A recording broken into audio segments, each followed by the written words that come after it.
My traumatizing encounter at midnight. The story goes like this. Me and my friend went on a cycling night ride, which turned out to be much more than just a chill night ride. We started the ride at around 9:15 p.m., chilling, recording videos. We reached our destination at around 11 p.m., we took pictures, refueled and rehydrated. It was by this time that I realized my phone was dead. We then decided to have a sleepover at our friend's house. We arrived exactly 1 a.m. The three of us chatted for a little and then I decided to grab my charger back home since it was only 5 minutes away. I live in a pad, a shared room with multiple people that have beds. I live there for school since it only requires a minute of walking. The pad also requires you to walk in a tight alley, a little from the main street and isn't accessible even with my bike. I arrived at the alley towards my pad and a familiar figure across the street called, "Psst," essentially calling me. I ignored him and immediately went in since I promised my friends to be back by 15 minutes. I walked, parked my bike right outside the door and grabbed my charger. I then went back to the street and cycled. As I went back my way, the familiar man called me again. I thought that he was a friend of my padmate's since he looked exactly like him and I've already met him. I went back to check and maybe have a little chatter. When I saw the person, he had a different face and I thought he was lost and wanted to ask directions or something. It wasn't that. The events went like this. "What are you doing? Just cycling around?" He smiles. Yeah? Oh? What's your name?" "Jake." I'm not gonna tell Reddit my name, but I did tell him my real name, which was kinda stupid. "And where do you go to school?" "That school right there. And what's your course?" "Engineering." I'm not an engineering student. At this point he starts walking towards me. "Oh, and where do you live?" "Just right there." He started to touch my hips and then went for my dick. By this point, I was almost sure that I was getting hit up by this drunk gay man. I looked around to see if there are people seeing me. "And where do you really live?" he asked again, still stroking my dick. I mentioned my dad's hometown. "Can we fuck?" he asked. I was dumbfounded. Is this person for real? I'm already visually uncomfortable and he asked me that? "Can we do a quickie?" "Just right there. Come on." No, I can't. "Can we?"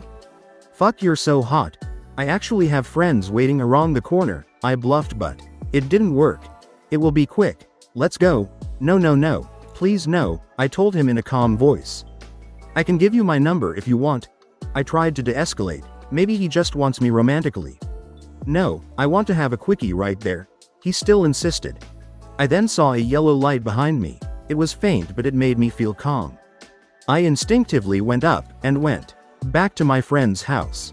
As I looked back, he opened his phone and called someone. Now that I think of it, his phone screen was white when he put it up to his ear. Maybe it was a fake phone call because calling someone wouldn't result in a white-colored screen. But I thought that he was calling an apprentice. I thought of the worst. Am I gonna get raped this night? I sprinted like my life depends on it. Took a different route, a 6-lane, unlit street that is only used by trucks. I almost vomited. The experience was gross. I felt like crying but no tears fall out. I constantly checked my back if someone was there, maybe his accomplice? Or maybe a police car just randomly patrolling. I then took on the most well-lit street. Even though it was the longer route, it was a street that had banks and grocery stores that were open 24/7. I'm glad that I survived that encounter, but I would rather not have to go through it. It was a real-life lesson. If some person calls you, even if they looks familiar, don't go near them. We can already communicate wirelessly, text them and ask them why they were calling you just to verify if it really was them. Showers can kill. So it was October 20th or something, can't quite remember. I woke up, it was afternoon, had a terrible sleep habit. I got up, it's hot, so I go to have a shower and I get in the shower and I'm having said shower when all of a sudden my vision starts to go right when I'm reaching to turn the hot water down and the shower isn't too hot for me. I just wanted to have a cool shower, get all the sweat off me, so my vision started to go and then I collapse. And somehow on my way down I managed to put the hot water on my bathtub on. Our bath and shower are a part of each other, and for about 1 to 3 minutes I was out cold with 56-degree water running all over me. Little bit of information: 50-degree water will give you 3rd-degree burns in 15 seconds. Alarm clock. And it's lucky my mom was about to pick my little brother up from school and she heard me fall, but she thought it might have been my father. He was doing something on the roof, so she went out to check on him and he was okay, so she came to me and said, "You Alright, I'm still unconscious, so she heard nothing back. In a panic she opens the door and comes in to find me lying there. I was 17 at the time. She knows if done party drugs and smoked weed and done other substances. I don't do drugs like crazy. I'm very open with the drugs I have done because there's no point in hiding them from people. She also didn't know I had burns, so she thought I was on drugs and passed out, and when I came to I was out of the shower and I was already screaming in pain, more pain than anything I have ever experienced in my life. And I looked down at my hand and the skin on my fingertips was stretched down and over my fingers, and am horrified at what I seen, and I'm screaming in pain. And well, I get my hand under cold water and I'm still yelling every now and then. I managed to reach over and get my phone, so I took a quick video and put my phone down and got my vape. Had a chuff, priorities, right?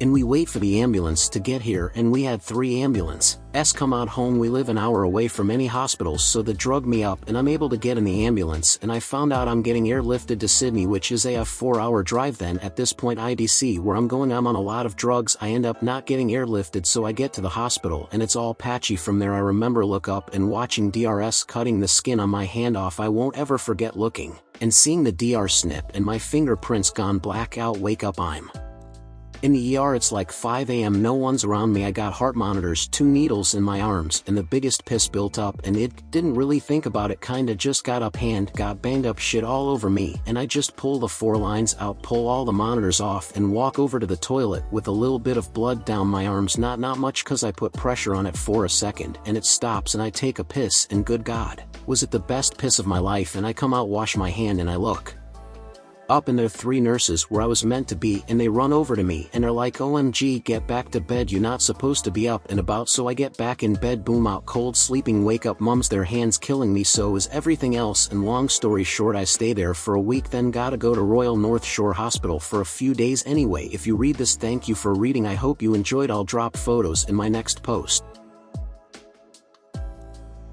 Thing you've ever heard someone say? That each state has its own sun. I heard a girl in middle school ask the science teacher if a rabbit was a reptile. Whole class went silent. I think everyone was surprised that one of the smartest kids in our grade managed to ask one of the stupidest questions. Me and my friends were hanging out and one of them got us a donuts, and I finish eating mine really fast while they still eating it, and the friend that got the donuts said, "You finish eating food so fast," and my other friend said, "Fast metabolism." Now I do have fast metabolism and they know about it, but how does that has to do with me eating my food faster?